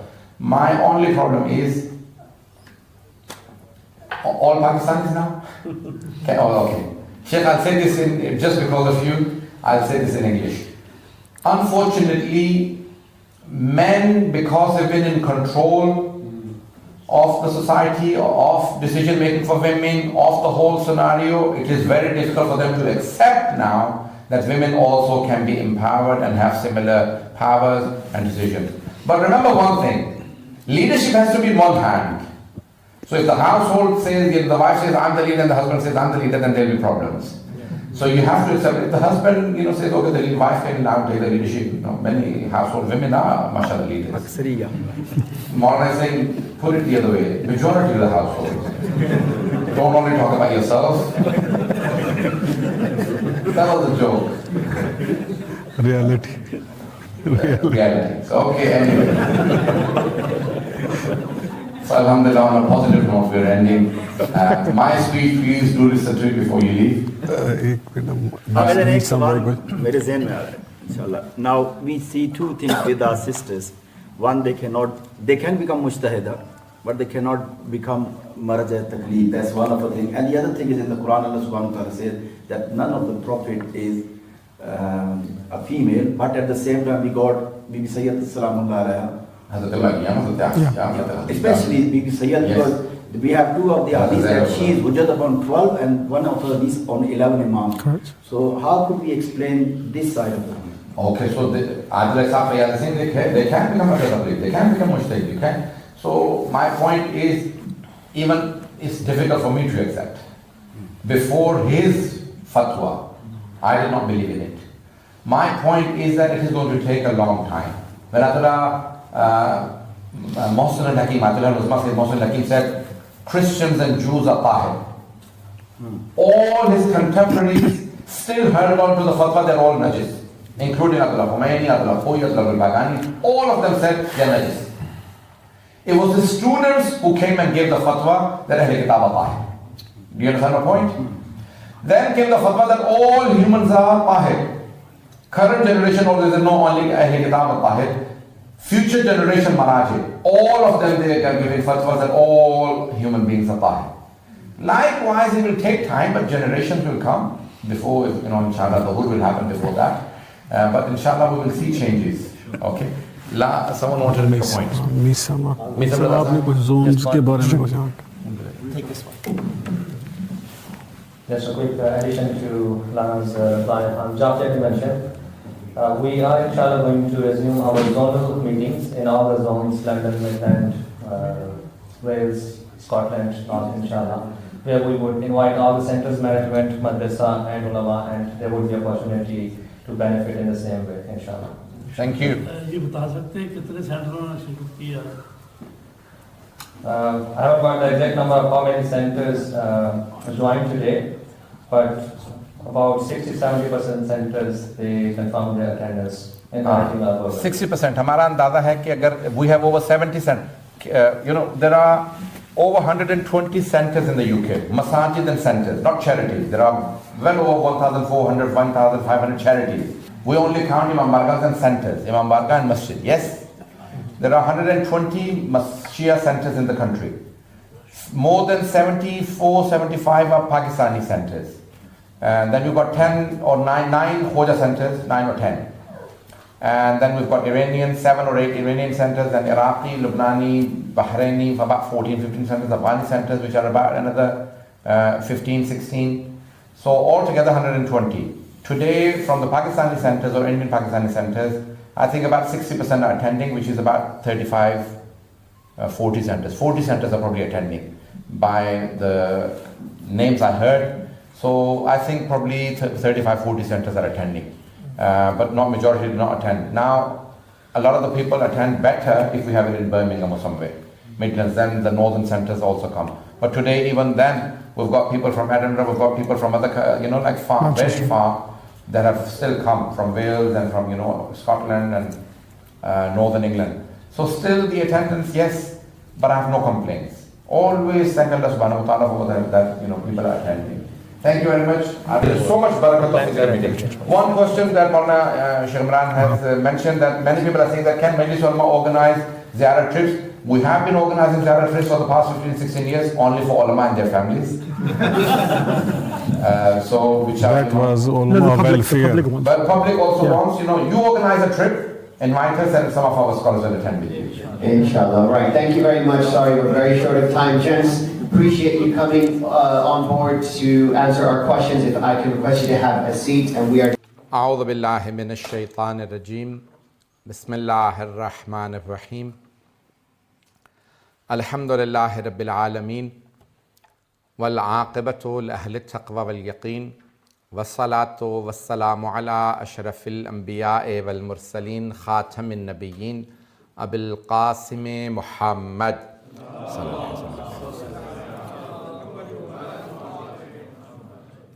وآله الطيبين الطاهرين المأسومين لا سيما بقية الله في الأرضين روحي وأرواح العالمين لتراب مقدمه الفدا واللعنة على أعدائهم أجمعين من الآن إلى قيام يوم الدين أما بعد السلام عليكم جميعا ورحمة الله. I know I've been allocated 20 minutes. I'll try and finish before 20 minutes, otherwise 20 minutes. 19 and a half. It has been a very productive, progressive day, a day with beautiful presentations. The workshops that were held, organized, delivered, they were very well organized and presented by the speakers. So first of all, I'd like to thank all of the volunteers that have been working with us for many, many years, the scholars. Although today there was another event in Oslo in Norway, many of our members had to travel and attend that event. I was also invited to speak, so I wrote my speech and sent it off so it could be read and published for that event. Just a few points I very quickly want to raise. Number one, as members of Majlis Ulama and members of the community, leaders of the community, we have huge responsibility towards the oppression that is going on in the world. So there is a high demand from people that we take part and we speak up. So the wars that are going on against Muslims, against Iran, against Lebanon, very high concern by the community that what are we doing? We raise our concerns, we write letters, we even meet politicians, but we don't make too much out of it, and sometimes people want to hear how much we have done. So I think that is one of the concerns. The entire Shia religious leadership has not had so much to say other than Majlis Ulama about what is going on in the current situation, and people are very much concerned. So that is one thing that we need to address. I have raised that in our last meeting, last Tuesday, in the meeting of the Office of Maraji. Second is a new concern, which is the rise of the far right in Britain. This is going to cause serious problems, not only just for immigration, but even for our centers, masajid. And they say that we have too many centers already and they want to close down. When 2011 I was elected, 2012, 13, 14, 15, those first 4 years, I continuously repeated one sentence. The policy of the government is not to close down our centers. If they decide to close us down, they will close us down on health and safety, on little issues, and we will fail on all of those. There are over 30 Shia charities under observation, under charity commissions, administration, unfortunately, which is a serious concern. Many of the centers, even Iraqi brothers, even and the Bahrainis, Kuwaitis, and Afghani, they've come to us, to Majlis Ulama, to raise their concern. We are trying to help. We have a legal team that is looking at all of those matters. But it is going to become more and more difficult to run the centers. So one thing we must all have is policies and procedures in place. All centers must have policies and procedures. Please note that down. Majlis Ulama prepared all the policies and procedures. We will give it to you for free. We will not charge you anything for it. Secondly, due diligence. Who you invite, who speaks at your center, what they say, all is being monitored and they will hold you accountable, so you need to be careful. Third, finances. Your management and finances. They will ask you little questions about how you're running your centers and they will close you down on little things. You have not done your homework, you have not done things. If you are invited, then contact our team. They will help you in any of those. So you can tell the entire community that they can contact us and our legal team, inshallah, will help them in that. Our third concern is, today my topic for the workshop was strengthening the centers is leadership. So I delivered. If you did not attend, doesn't matter. It's being recorded. You can hear it online. Do listen to it.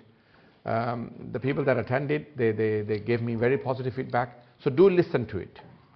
What does leadership require? Islamic leadership, just like Sheikh Zakaria was mentioning, that madrasas, the teachers of madrasas should have a different attitude than the teachers of schools. Likewise, the leadership of Islamic centers should have a different attitude, rather than being, I am the leader of you are the servant of the center. So the entire mindset has to change, that we are here to provide services. We are not leaders in the sense that we should not become arrogant. And if that does not change, then the problems that are in our communities will continue to prevail, will continue to worsen, will continue to exacerbate. So we are not, unfortunately, paying attention to what is happening in our centers. I don't want to criticize the community too much on that. I would urge urgently that we need to revise our mode of leadership, mode of conduct with the people. The fourth point, as I mentioned, that these are dry, these are very, these are not like the majalis I do. Like many times people say, we attended your lectures, dars. They're very boring. They're not like your majalis. I said these are for people who want to learn. Meaning it's in classroom atmosphere, make notes, write everything down, and these are very intense. So these are not majalis here. So I'm not addressing public, I'm addressing leaders of the community. So I have to be intense and I have to be very strict. The fourth point I want to raise is, we talked about women empowerment. And unfortunately, our ulama, as well as our community leaders, their mindset has to change, that we need to give room to the women. Many, many years ago, if I remember correctly, 2013 or 14, I was talking about doing a course in Cambridge University for leadership training program. So I attended a 3-year program. It was a 1-year program, but 3 days in Cambridge and then 3 different universities. So I organized a similar program in Newport Pagnell for Majlis Ulama's leadership, scholars, Imamia Council, Imamia Women, Imamia Youth. And we organized it for 30 people. And day one, all the ulama sat down on one side, all the women went and sat down on the other side, Imamia Council, Imamia Youth, they all made their own places. I said, I will divide you into little groups and then we will hold this workshop for the next 3 days. And everyone objected. So we had many people who were even non-Muslims, unfortunately, many non-Shias, to come and give us training because we did not have enough from within the Shia community. The feedback from one of the attendees, he said, I'm a bank manager for 35 years and the best trainings are given to the bank managers because banking means making money. Yes? So he said, we get the best training. He said, Maulana, for 35 years I've been getting training and your training was better than those 35 years training by the banks. 3 days we attended. So we divided them into different groups and then we said, this is how you're going to work. How does NHS work? How does the councillor, the local councils work? How does the British politics? The entire system was devised. I've been asked to reorganize some of those things. Training for Majlis Ulama's members, women, Imamia Council. So inshallah, probably later this year, we will try and organize a 3-day workshop or training. So please, early birds, people who come early, first come, first serve, we'll only have limited places, probably 30, 40 places, maximum 50. We can't have 2 large groups because it is very intense and geared or focused. So it has to be, so that will be coming up. 2 more points I want to make. As organizers and responsible people for Majlis Ulama, our own mindset has to change. And when I was earlier on talking about paying the people who work in the charities, are we allowed to pay the management or are we not allowed to pay? The ones who attended my workshop, do not speak please. The others, is it permissible to pay, for example, the management of the Imam Bargah, or is it not permissible? Is it permissible or not? How many people say it is not permissible? Oh, just very few, okay. It is permissible. Okay, it is permissible. It is permissible to pay. A lot of the British charities are now paying. Oxfam and all of these, big charities there. So now all of the Shia big charities and big organizations are now paying, yes? Majlis Ulama unfortunately cannot afford paying the volunteers, yes? We may have, 1 or 2 staff, a few staff for Shia spouse or secretary or something like that. But the Majlis Ulama's ulama and management, they're all volunteers. So they're not being paid. So it is permissible, but at the moment, we are into huge amount of loans. We can't afford any of that. If the charities are collecting, let's say, like World Federation, 17 million pounds they spent last year alone. So they can afford to pay their management. In the future, I would like to go down the line where some people are working full time and are paid. Not the management, not the ulama, but some staff have to be employed full time and they have to be paid, so they take their work seriously and they work full time. So they don't have to find a job and also volunteer at Majlis Ulama. And that has to happen. Otherwise, we will struggle just like most of the Imam Bargahs. At the moment, I see a lot of volunteers who have given us so much time that I can never ever pay them back for the amount of time they have given, dedicated their time, their expertise in developing Majlis Ulama and working for us. So at the moment, we have over £1 million loan on this building. I do have a lot of pledges for about £500,000. I had a pledge, last month, a brother promised £50,000 and at the end he paid 5,000. Business was down. You cannot say you're lying. No. Everyone, has their own problems. So please do look into this. We need to pay this center off. My target was to pay this center off by the end of this year, but now I have revised my target, and inshallah by the end of this year probably half of the loan will be paid off and the other half we will pay off inshallah next year. So but please do help us fundraise and pay this center off. I will now answer any questions, any concerns, any ideas, any suggestions that you brothers and sisters have. I will inshallah listen. Yes, Maulana Ahmad Abbas. I just want to ask about leadership. Now, at the moment, we have got the leadership in all centers, well, 99% of the center, which is dominated by the Charity Commission. There is a set way or set rule to bring the leadership. And obviously, maybe apart from 1 or 2 exceptional centers, there is no ulama's leadership in any center. So we have at the moment this voting system, but what is the best way to bring the leaders? They are very capable. Because of this voting, anybody can come. Okay. So what is the suggestion? Number one, we do not, Majlis Ulama Shia Europe does not intervene into day-to-day running of the centers. If there is ever a dispute, then between 2 or 3 parties, then all of them have to agree to come to Majlis Ulama to resolve it. So we can only based on how they've written a constitution, they're responsible for their own centers. And we cannot interfere that they should not have election, they should have empower the ulama. That at the moment is not on the agenda of Majlis Ulama. Under my leadership, we will not interfere because that will cause nothing but trouble. That's my reading. Yes. Assalamualaikum. Alaikum salam. We have have many scholars in the whole East and North London, but we want more young scholars so that our youth can relate them better with them. Mostly girls are getting married, alhamdulillah, and boys are going abroad for Hajj in Iran, Iraq. So that. Okay, so there's a very big concern about language, and the youth do not connect with older scholars because of language, because of culture, because of many other reasons. So we need, alhamdulillah, there are many upcoming scholars, but many upcoming scholars, they are probably not always speakers, they are not probably, leaders day one. They need a lot of training. So Majlis Ulama encourages all the scholars, upcoming scholars, to become members and become active in the community.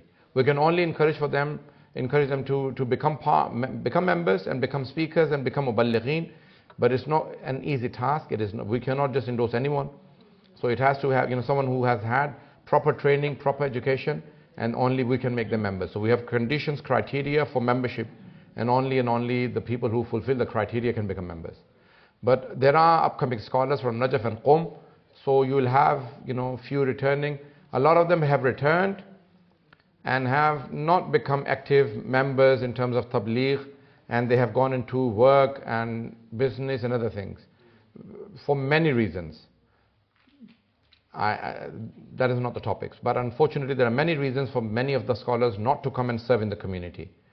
One of them may be because the community does not look after the scholars properly. So they will pay big speakers who are professionals and say, I will charge you £1,000, 1,500 per lecture, and they'll pay them. And they're not willing to pay 1,500 to a scholar who has come back and say, sorry, I'll get some work, I'll do a job where I can get paid properly, small wages, and I'll not work. So many of the youth that are going from here, they want to be paid properly. Secondly, the treatment, the control. Third, many of them probably do not have the skills at the moment. It will take them time to. So we have many problems that the scholars that are coming back, they're not all coming and serving the community. Many of them have left the community. Yes? Also, I have two questions. The first question is, there are many deaths, suicide, murders because of AI. So is Majlis Ulama playing any role to educate the children, the youngsters, to make them aware of the consequences, the bad consequences of AI? Okay. And also, second part of the second question is, can I ask that in Urdu, please? Yes. Also, कौम लूट हमारी community में भी inflict कर रही है, और इसको रोकने के लिए, इसको टैकल करने के लिए क्या मजलिस उलमा इसमें किस तरह के इक़दाम ले रही है? Okay. First of all, the rise of suicide, the rise of problems within the community, we are not addressing, or we are not directly involved in it. But inshallah, our education board, Maulana Imran Hussain Sahab and Maulana Muhammad Rizi Sahab, inshallah, please make a note of this to discuss into our next meeting in Majlis Ulama. And Maulana Abbas, if you can remember this, we'll probably take it into discussion. Secondly, there are certain freedoms in this country that we cannot challenge, but we do address that, for example, certain things are haram. They may be allowed in this system. Drinking is allowed in this system, but it is haram in Islam. We cannot do it. Likewise, pork is halal in this system, but Islam does not allow it. Likewise, personal relationship in Islam is limited to husband and wife, and therefore we have to address it in a way that it is haram for our children. But how far can we get involved? So there are limitations. Lastly, on it, our own schools, homeschooling and schools are very important to have. And then, what you teach in school, you can monitor and you can control. But what they are being taught in government schools, we cannot control. We can only teach our children at home, because parents find it uncomfortable to discuss these issues with their children at home. So madrasas, teachers and scholars have to do this. Thank you.